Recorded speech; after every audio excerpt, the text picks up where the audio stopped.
Top quality और consistent performance के लिए सिर्फ सिल्वर पंप नाम याद रखना।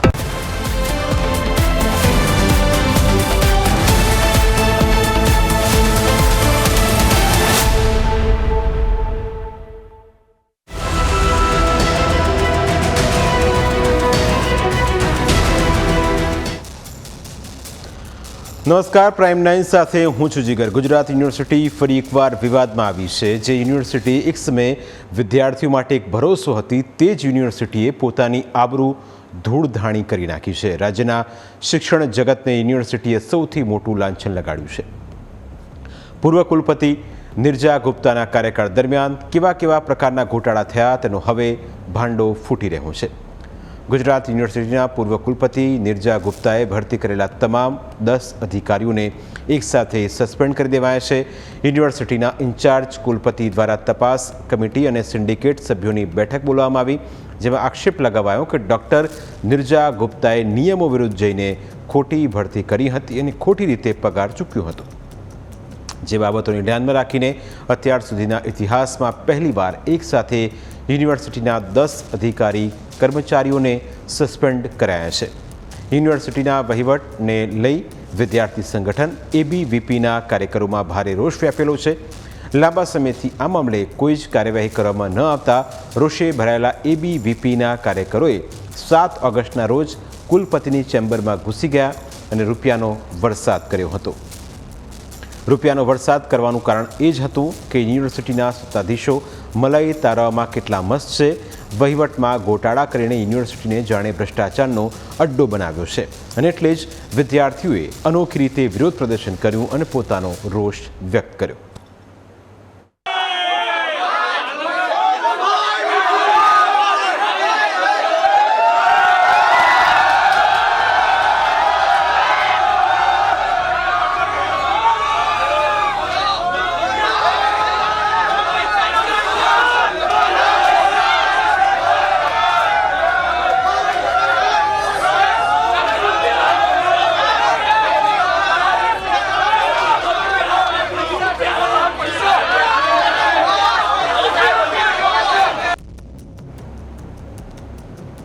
ABVP આ મામલે છેલ્લા ઘણા સમયથી લડત આપી રહ્યું છે। ABVPએ યુનિવર્સિટીના વહીવટ સામે સવાલ ઉઠાવતા જ સત્તાધીશોના હોશ ઉડી ગયા।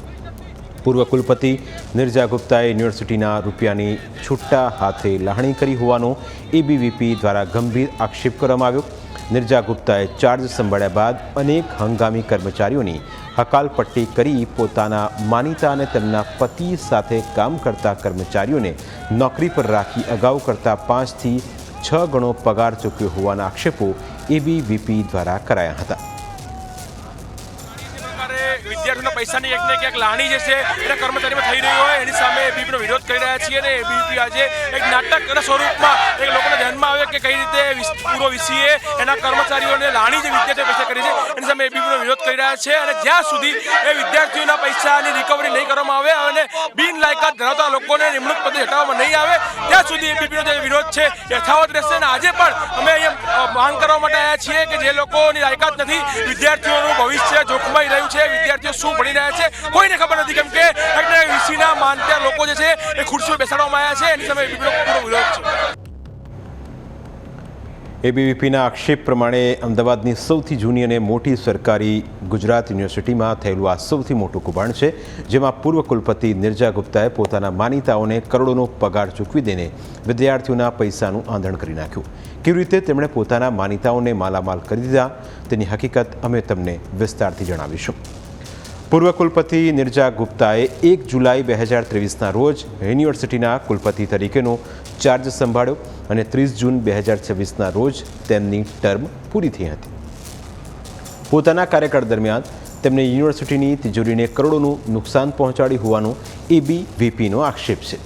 અગાઉ જે કર્મચારીઓના પગાર હતા તેના કરતાં 5 થી 6 ગણા પગાર વધારા સાથે બહારથી કર્મચારીઓ લાવીને નિમણૂક કરવામાં આવી હતી। આ તમામ કર્મચારીઓને લાખો રૂપિયાના પગાર આપવામાં આવ્યા હતા।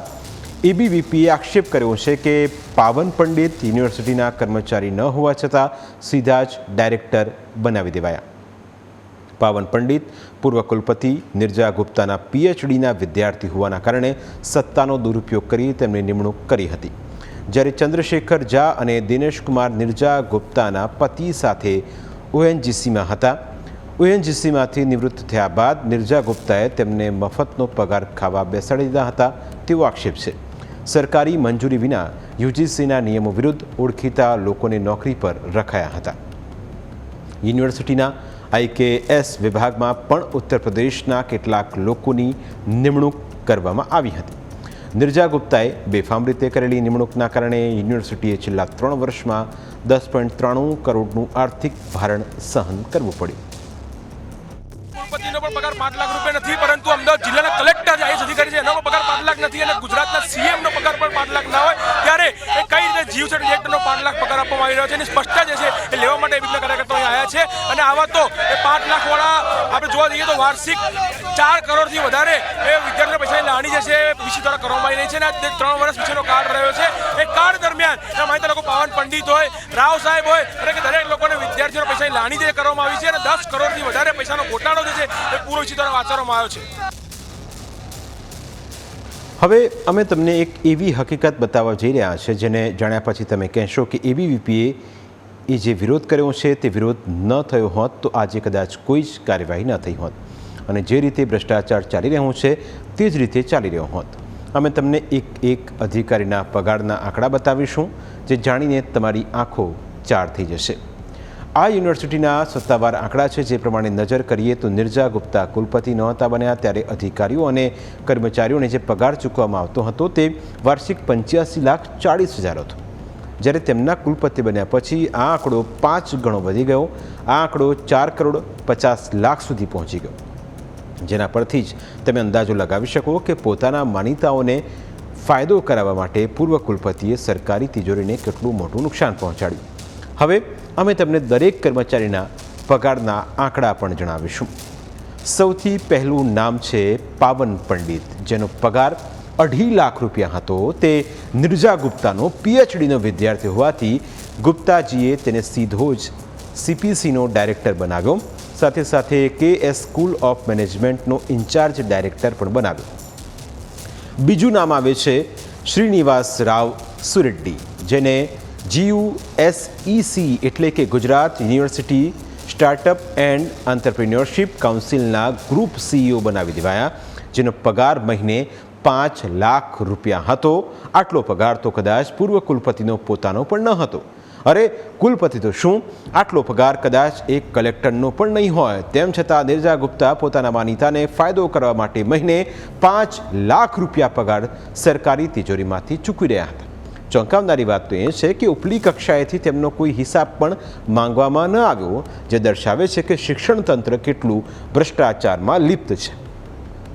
આગળ વાત કરીએ દિનેશકુમાર જાની, જેનો હિસાબ વિભાગના OSD હતા. તેમનો પગાર 1.25 લાખ હતો. તેઓ પહેલાં નિર્જા ગુપ્તાના પતિ સાથે ONGCમાં હતા, પણ ત્યાંથી નિવૃત્ત થતાં ઘરે બેઠા હતા, એટલે ગુપ્તાજીએ મસ્ત મોટા પગારમાં તેમને કામે લગાડ્યા.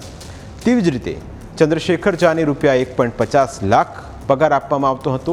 તે પણ ONGCમાં નિર્જા ગુપ્તાના પતિ સાથે નોકરી કરતા હતા. તેમને ઇન્ચાર્જ એસ્ટેટ એન્જિનિયર બનાવી દેવાયા હતા. જ્યારે માનસી રાજોરાને IDSRF વિભાગના CEO બનાવીને મહિને 1.25 લાખ પગાર ચૂકવાતો હતો. તેવી જ રીતે બિસ્વજીત અધિકારીને AICGUSECના સિનિયર વાઇસ પ્રેસિડેન્ટ બનાવીને 2.50 લાખ પગાર ચૂકવવામાં આવતો હતો. જ્યારે પ્રોફેસર ઓફ પ્રેક્ટિસ તરીકે 10 પ્રોફેસરની વરણી કરાઈ. દરેકનો પગાર મહિને 2.25 લાખ રૂપિયા હતો. આ તમામ અધિકારીઓ સહિત કુલ 10 અધિકારીઓને સસ્પેન્ડ કરાયા છે. હવે આ તમામ સામે કમિટી તપાસ કરશે અને કમિટીના રિપોર્ટના આધારે આગળની કાર્યવાહી કરવામાં આવશે. કમિટીની તપાસ પૂરી ના થાય, નિષ્પક્ષ રીતે તપાસ થઈ શકે, જેટલા લોકો આ નિમણૂક પામેલા હતા એમની લાયકાત, એમની નિમણૂકની પ્રક્રિયા, એમની નિષ્પક્ષ તપાસ થઈ શકે, એ માટે એમને તાત્કાલિક અસરથી સસ્પેન્ડ કરવામાં આવે છે. ટોટલ 10 લોકોને ગુજરાત યુનિવર્સિટી આજે તાત્કાલિક ધોરણથી સસ્પેન્ડ કરે છે. તપાસ કમિટીનો જે નિષ્પક્ષ અહેવાલ આવશે એ અહેવાલ આવ્યા બાદ આગળની જે પણ કાર્યવાહી છે એ અંગે યુનિવર્સિટી સત્તામંડળો નિર્ણય લેશે.